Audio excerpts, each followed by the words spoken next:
नमस्कार दोस्तों, आज फिर मैं आपके लिए ज्ञान से भरी एक कहानी लेकर आया हूँ। ये कहानी है गौतम बुद्ध और एक दुखी भिखारी के बीच की बुद्ध मॉरल स्टोरी, जिससे जीवन का बहुत अच्छा ज्ञान मिलता है। चले वीडियो शुरू करते हैं। एक बार महात्मा बुद्ध एक गांव में अपने शिष्यों सहित घने पेड़ की छांव के नीचे बैठ थे। आसपास के गांवों से बहुत से लोग अपनी मानसिक समस्याएं लेकर महात्मा बुद्ध के पास आ रहे थे। महात्मा बुद्ध उन सबकी मानसिक परेशानियों का समाधान देते। सब लोग खुशी खुशी अपनी समस्याओं का समाधान पाकर वहां से लौट रहे थे। वहीं से कुछ दूर बैठा लोगों को बुद्ध के पास जाते देख एक दुखी भिखारी अपने भाग्य को कोसता हुआ यही सोचने लगा कि अभी कुछ देर पहले तो ये लोग दुखी मन से मुंह लटकाए उन महात्मा के पास गए थे, और अब इतना खुश होकर कैसे वापस लौट रहे हैं। आखिर माजरा क्या है, जरा मैं भी जाकर देखूं कि वो महात्मा ऐसा कौन सा खजाना बांट रहा है इन लोगों को। वे इतने प्रसन्न हुए कि उनके चेहरे लाल हो गए।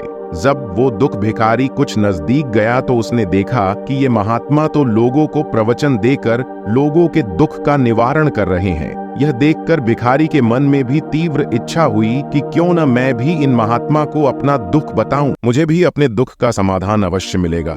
बस फिर क्या था, समाधान पाने की लालसा लिए भिखारी महात्मा बुद्ध के सामने पहुंचा और हाथ जोड़कर प्रणाम करते हुए बोला, हे महात्मा बुद्ध, मैं भी लोगों की मदद करना चाहता हूँ। मुझे लोगों की मदद करने की बहुत इच्छा है, लेकिन मैं कैसे मदद कर सकता हूँ? मैं बहुत गरीब हूँ। मेरे पास न तो पैसे हैं और न ही कोई ऐसी चीज जिससे मैं किसी की मदद कर सकूं। मैं कोशिश करने पर भी किसी की मदद नहीं कर सकता। मुझे भगवान ने इतना गरीब क्यों बनाया? हे महात्मा, मुझ पर कुछ कृपा करो। इतना बोलते हुए भिखारी रोने लगा। महात्मा बुद्ध बोले, आप बहुत अज्ञानी हैं, क्योंकि आप अभी तक इस भ्रम में जी रहे हो कि तुम्हारे पास कुछ नहीं, जबकि दूसरों को कुछ देने के लिए तुम्हारे पास बहुत कुछ है। तुम बिना धन और वस्तु के भी दूसरों की मदद कर सकते हो। तुम्हारे पास जुबान है जिससे तुम मीठे शब्द बोलकर किसी के दुखी चेहरे पर मुस्कान ला सकते हो। इन्हीं शब्दों की ताकत से तुम किसी के भी टूटते हौसलों को फिर से मजबूत कर सकते हो। इन शब्दों की शक्ति से आप किसी के भी मन में सकारात्मक विचारधारा के बीज बो सकते हैं और उसे गलत रास्ते पर जाने से रोक सकते हैं। तुम्हारे दो हाथों से किसी भी कमजोर या लाचार व्यक्ति की सहायता कर सकते हो।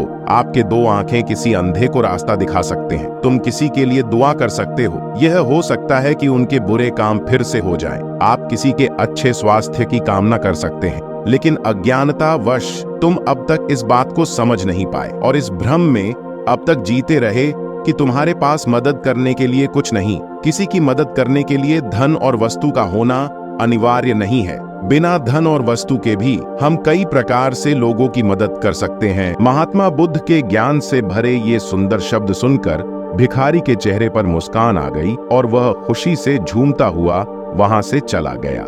इस बुद्ध मॉरल स्टोरी से हमने क्या सीखा? दोस्तों, महात्मा बुद्ध की इन बातों से बहुत कुछ सीखा गया। आजकल बहुत से लोग यह सोचकर दुखी होते हैं कि मेरे पास ये नहीं है, बल्कि जो आपके पास है उसी में संतुष्ट रहना सीखें और बिना मतलब के लोगों की मदद करें। इन्हीं से आपको परम सुख की प्राप्ति होगी। तो दोस्तों, ये बुद्ध मॉरल स्टोरी आपको कैसी लगी जरूर बताएं।